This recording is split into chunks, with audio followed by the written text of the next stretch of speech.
Stalingrads we've seen in a battle. It's the most that I've seen in a battle on NA. It's the most that any NA team has fielded yet in the tournament that I'm aware of. We've seen lots of double Stalingrad, but this is the first time I've seen more than two. Interestingly enough, so Cute's going for, they're still holding out of that Hindenburg, figuring that's going to make something happen. They've got two Moskvas now. They've got a Worcester, which we didn't see last game. And they've got their gearing. Well, they've got plenty. So with the double Hindenburgs and double Moskva, that's an interesting choice. The Hindenburgs give them the ability to put some pressure on the Stalingrads. We'll have to see how they get deployed here. Yep. Important, though, they kept the Hakuryu. Yes, that is important. That was a change that they didn't make the last time they found themselves kind of pushed back into this position. And I think it was one of the mistakes they made in that match against 07. Absolutely, as Miss Reiti's flight deck, Stalingrad's going to take a little bit of a hit from the mod. Nope, nothing. He turned out just in time. Well, again, we see Sabi from the Weaves driving a torpedo bomber straight to the center of the map, getting a quick early look at how everything is dropping out there for Cute, where they're sending their ships. They got very good looks at the gearing. They got good looks at everybody. So they had at least an idea of where everybody was headed in terms of where their bow was pointed. We kind of can see it there on the mini-map. As, of course, they're going for an AC split with the gearing following Worcester and Henri to the western flank over south of A, backed up by Ultra Real's Yamato, Stalingrad, Yamato, and all three Stalingrads and the Yamato headed over to C. Now, is that something that we saw earlier today on North in the EU tournament, was that big rain push up the 9 line on North? Yes. Do you think maybe that these guys saw that and might try it themselves? That's a possibility. It's a bit of a meme almost that over here we've got a nice little sign that says no battleships, right? Yeah. But yet we saw that exact thing happen with rain. You're absolutely correct. Now, what they were able to do was to push the enemy team, who was Omni, up to the north and get them into the corner, the northwest corner of the map, and then it was just a matter of time. I don't think that Cute's going to allow that to happen, but we'll have to see as Dark G is getting just continuously shot at by both Yamatos here and is being forced to turn away. Most of the rest of the team is very far away here, at least over on the seaside. You're very right. We might be looking at a push down the 9-10 line with those 4 ships. It's possible. We're going to have to see, right? Because right now, most of the RIP team is deployed along the H line. In fact, nobody is farther forward than the G line. And that's the Henri, the gearing, and the Worcester way over here in G2 and G3 are the closest things to the forward on the map. You can see the big line of fighters and planes running through the center of the map. Yep. We have no vision on your team now. The Moskva and the Hindenburg in C8 were just briefly spotted, but that's the first ships that we've seen in 30 or 40 seconds. Yeah, Cute's doing a really nice job of keeping their cruisers farther back, and because of that, like you said, your team doesn't know what's going on. So Rip has no eyes right now, whereas Rip is a little bit closer up to the front. We see Stalingrad, Yamato, and for a little bit we saw the Worcester and Henri as there's some heavy clicking over at A. I think they want to try to get a death snail going here with Sub San Francisco leading the van as the gearing right in the plums is doing the same thing to the south of A, probably smoking their Worcester in. Yes, sir. Thought so. Mechanics is literally like half a kilometer behind him at best. Not surprised. Well, Branner's doing the exact same thing in the Worcester himself. I see that Worcester Hindenburg and must be gearing north of A now, backed by a Montana for Cute. So now Sneaky's Henri is well out of the smoke. It looks like he's going to play kind of stalking horse out here and draw some fire. Absolutely. We've seen him do that quite a bit, and he's a great cruiser player. I don't see him going down that easy. Takes a decent shot there from the Montana. The AP coming in and doing about 10K, but he's not really taking much other damage at the moment. Yeah, he's under some sustained fire from the Hindenburg right now. That's about it. I'm surprised that Branner hasn't opened up on him. Right in the plums in the extreme bottom end of A. Looks like he'll bag it in about 10 or 15 seconds. That will give Rip a 1-cap lead here. Now, we talked about the Stalingrads going east, Zaf. Have you guys got eyes on them? They've done something very odd. No, although I kind of see them on the mini-map there. They're hugging that one island. Yeah, they're in H10. They're way over here on the 10 line. Torpedoes go through the gearing smoke down there south of A. No dice. No, sir. As Branner has a torpedo spread in, takes one on the bow. That's unfortunate for him. He's going to force the DCP. Loses a little bit of hit points. And now look at Ultra Real. Ultra Real saw that explosion, and he immediately shot with his guns. Nothing. 5 minutes gone. Rip up a cap, slowly ticking up points here on North as they start to take a small lead here.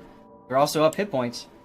They are, but it's, well, they started up hit points. They brought 3 Stalingrads. Like, I mean, they started probably 60,000 hit points up, so they've got nowhere to go. Now I see what's going on. They Cute Side sees we've got the 3 Stalingrads over here on the 9 line, basically saying, "You shall not pass." They are, for sure. I mean, all 3 Stalingrads, I can only assume that they're going to try and work this very similar to what we saw Rain do and just shove these Stalingrads like a giant wall of steel up the edge of the map here, as they've kept Dastard's Yamato towards the center of the map, coming under some air assault here, taking some light damage from the HE bombs. But in the grand scheme of things, I mean, okay. You know, like, not that much out of it. Well, I mean, we know now that the Cute Gearing is all the way on the edge of the map. He's not anywhere near the other 2 caps. They don't have a ship in, neither team with a ship in a position to contest B. B is the smallest cap on this map. Nobody wants to touch it, and so it's empty. And that leaves C, and then you've got a bunch of crew, like we've got 3 Stalingrads and a Yamato, and you guys are looking at double Moskva, Hindenburg, and a Yamato, all with a big staring contest over C. Right in the plums, his gearing looks like he's spotted out now here. I'm not sure if it's by planes or by radar. Right in the plum, I think it was radar. Okay. Oh no, I think it was planes actually. It looks like it was fighters that were over him just for a little bit. As Sneaky Snake is getting some shots in on Asashio here on the flank. And Asashio's going broadside to him. Look at that chunk he just took. Nice and here hit. comes the next as Sneaky Snake puts on the reload booster and just smiles. Indeed. Watch this, guys. Indeed. Look at that reload booster go to work on that broadside Hindenburg. 240mm French AP just hammering that Hindenburg. And that border is going to just trap him in a position there, make it very easy for Snake to get some more shots in on him. Well, we see now that Nuke Sub San Francisco is on to A, trying to contest it. Right in the plums is smoking Mechanics' Wooster again. Mechanics reversing up near the cap, probably has his radar available, I assume. Let's see if it comes up shortly. Well, we'll know in a second because we're going to see a whole lot of rain coming out of that smoke. On the meantime, over on the 9-10 line, the triple Stalingrad's doing just horrible, horrible things to Motori's Moskva, down under 15k here, and just getting hammered. That's what happens with focus fire. Oh, he's getting shot at too from the side from Dastard and the Yamato. Indeed, Dastard's Yamato has got shots on him from where they've pushed him back past the edge of that island. It's interesting that Kozo Motori here is in the Moskva, considering he was in the Yamato the past couple of games. Indeed. Why would they put him in a Moskva? I'm not sure. Well, with A flip now, there's the radar we were expecting on Nuke Sub San Francisco. He's vacating the cap as right in the plums now, with good eyes, knows he's leaving. He'll be back into the bottom end of A shortly. But it's really neat. Branner is coming due south right now, streaming in. Into that smoke. Yep, basically ready to take over as Kozu is going to go down here. It's just a matter of time. He's trying to get cover. He's on fire. 2K, 1700. They've lost eyes on him, but I can't imagine that he's... Oh, no, he's healing now. Shells continuing to fall. And you can see just this constant back and forth that's going on with the Stalingrads. These things, they don't go down easy. You almost need to have, just this constant fire on one of them and just focus fire them down. They're not going to let that happen. Suzu clinging to life on 7K over here on the 8 line, trying to find a way to stay in the game as they're focusing Preteen Stalingrad down. Preteen burning nicely. Light deck Stalingrad also burning nicely. Yeah, and this is the thing, like, with the Stalingrad, they burn 45 seconds by default, so they're going to burn a lot more. They're going to lose a lot more health in doing so. Indeed, right on the plums, back on the bottom of A, vacating the cap. The radar must be active. There comes Nuke Sub San Francisco out of the smoke briefly. Plums taking a lot of fire from that Wooster that's in the smoke. Something happened to Branner. He's down to 1k. He's healing a little bit now. Maybe he's the Wooster in the smoke, right? Correct. He maybe took a torpor. It's possible they fished for him in there and hit him with Here comes the torpor. It's about to kill Nuke San Francisco. About to get nuked. Nope. Just barely clings to life. He does take one. Nope, but Branner's Wooster does go down in the smoke. Ultra Real's Yamato bags him. Blind fire. Does he have a scout up? Ultra Real? I can't tell. He does not. All right. So that was just good old-fashioned dead reckoning there. Nice accuracy there. Ooh, I was going to say Motori back under 1600, but they bagged Preteen Stalingrad on the 10 line. Light deck Stalingrad pushing up. I can't believe Moskva is still in this game. Healing again now. He's doing a wonderful job of keeping that island out from only from everybody else. Only Rayte's Indeed. flight deck can shoot him. They've had to shove flight deck Stalingrad way forward just to get shots on him, and he's still alive. Not only that, but now he's got the ability to fire a little bit of AP in and try as he pens the bow just a tad. He does. This might be a bit of an overzealous misplay. They're really selling the farm to get this Moskva off the board.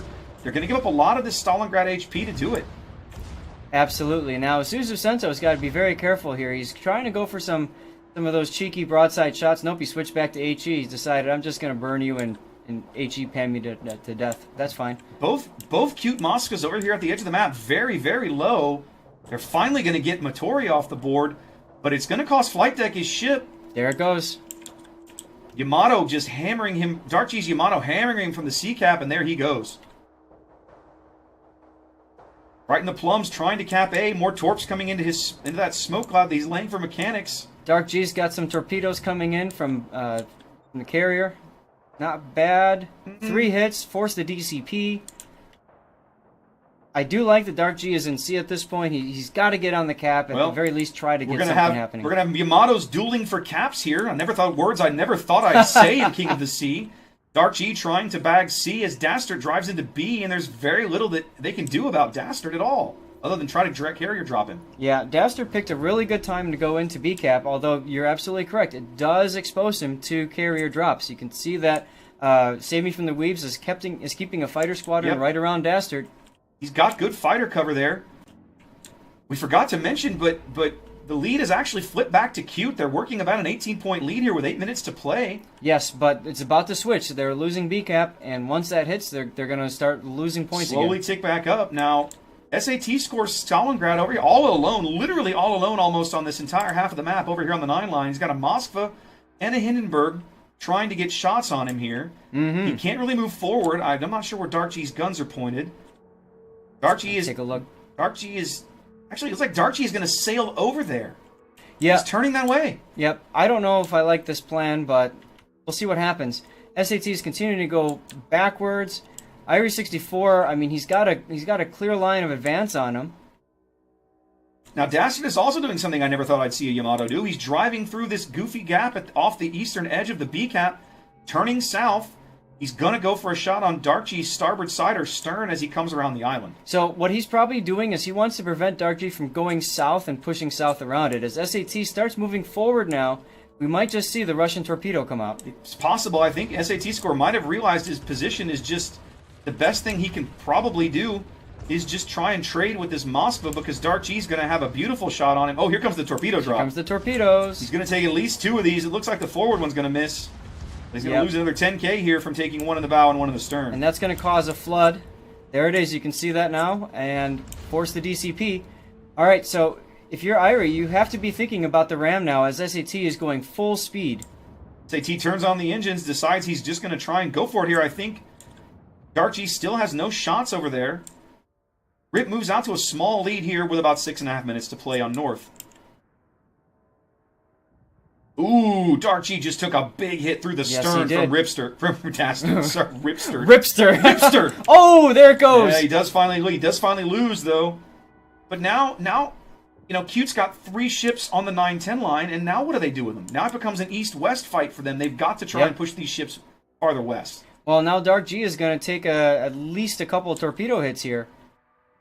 This is quite dangerous. Indeed. Got 2 now. Being punished by the carrier for his boldness. He's going to take at least 2 more. Yep. Otto's torpedo belt can't shrug them all off. He takes them almost all in the bow and the stern. Yep, which means max damage and obviously flood. And we've seen him now, DCP. The other thing is that Dastard has really beautiful shots at him. I suspect Dastard's next salvo might be the last thing that Dark G sees in this game. Beautiful shot by Dark G, though. Took off a decent chunk of health. See how this works. Does the Yamato pin end Dark G's game? Oh, 75! 75! 75 hit points survives. More shells coming in. The other Yamato. Ultra real from across the map. Bags. This seals the deal. There it is. The lead flips back to Rip with 5 minutes to play here on North. Ships are tied, but they're up a cap. That looks like it almost went right through the bridge. It may have. Literally, an overpin would have killed him. He only had 75 HP. That's right. Good battleship work by Rip, ensuring that any play by Cute is punished. Here comes IR-64 coming around now. Now the Moskva's got a really nice bow. It's got that ability to tank Yamato shells from a medium to short range. And we've seen in clan battles our Moskva go 1v1 against Yamato and win, hilariously enough. Can he do that here? I'm not sure. From Rip's board position, it's definitely their game to lose. They hold A, they hold B. The forces, it's going to take a really interesting, concerted team effort. Oh, wow. Ire just gets punished there. Was that the Yamato? Yes, remember I said medium to short range. Well, this is not medium to short range. That's plunging fire right through the deck. It went right above that second turret, right down into the deck. Bam. Well, he definitely has to pull back now. They're going to be really hard push to get onto a cap, and they need to get onto a cap, but I don't know how they're going to do it. Look at this map positioning. Their side over there at A, they're not doing anything there. They've pulled so far back. They're trying to kite away, but at this point, you can't kite away. You have to make the play. Yep. Got to get in there and do something. I was going to say, Ire on 3K. Surely the Yamato's next salvo will finish him off, and it does. That leaves only Isuzu's Hindenburg on the 9 line as essentially the last thing over there from Cute, able to contribute to the match. They're down a ship now. Now, Isuzu's trying, right? I mean, he's at a position where he's lobbing shells over that island. Now he's spotted. I don't think he was spotted earlier. Well, he was spotted long enough for somebody to salvo in the air on him. Yep. And I mean, that's what Hindenburg does, right? It's over a decent amount of time. It just whittles you down to nothing. The problem is, though, is that at this point you don't have the time to whittle someone down to nothing. 3 minutes to play as Rip moves out to nearly a 300-point lead here on North. The timer and the match duration almost synced up with exactly 3 minutes apiece. DD-537 now pushing in, trying to make something happen. You know, he's got Nuke Sub San Francisco to his flank, but he's not looking that healthy. Asashio's not looking too healthy. Isuzu gets nuked on the 8 line. The 9 line, excuse me, but that's points that they desperately needed because now Mechanics' Wooster is going to drive right into C. Sadly, I don't think Cute can come back from this. No, I think that's the nail in the coffin at this point. Yep. Yeah, Mechanics has a clear route right into C-Cap, and there's then there's literally nothing they can do about it. I mean, DD-537 might have a shot on him, maybe. No, not anymore. Not anymore as Rip's carrier just wipes him off the map with a well-timed torpedo strike. This is it. And, you know, I mean, this is... I gotta say, Cute, you guys did a nice job in Game 3 here of saying, I've gotta push, we gotta make something happen. And they played their heart out this last game here. Indeed, looking very, very strong here in Game 3, but coming up short. They are going to go home, and ZR... I'm sorry, I keep wanting to say ZR. I keep wanting to say that because there's so many of them. You're partially correct. I know, I'm largely correct, right? But RIP is the correct team name. They will be moving on to tomorrow's match, third-place match, against TWA. I don't know if you saw, but Asashio just took a big chunk from Sneaky's AP. Again, there's that broadside hit with the reload booster. I tell you, Zaf, I've got a little bit of a soft spot for the Henri. I'm really glad to see more teams experimenting with it and bringing it in competitive play. Because for the long time, it had a really bad reputation and nobody would go near it. Yep. But it's definitely, between the Legendary module and the reload booster, it's definitely got a place now. Oh, absolutely. Well, congrats to both teams, and extra congrats to RIP for their 3-0 sweep here in the third-place match. As we said, they will be moving on to tomorrow's International Cross-Server Tournament against TWA.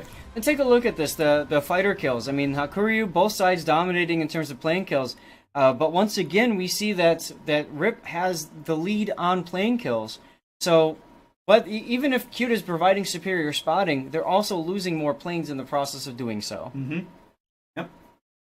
Well, and it also, to me, that also signifies a little bit that the RIP carrier is doing a better job keeping his planes out of AA bubbles he doesn't want to be in. Right. Right, like once he knows the Wooster is way over on the 2-3 line, and we saw that from Brenner earlier, he just doesn't push his planes over there far up to where they're going to be. They have the potential to get hammered out of existence. And I don't think the Cute carrier was quite as careful with some of his plane positioning. We saw that a couple of times. Yeah.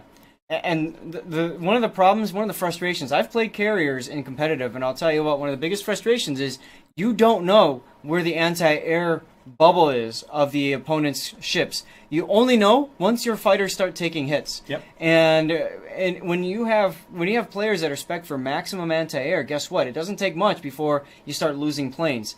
And I suspect that's what happened in Dragon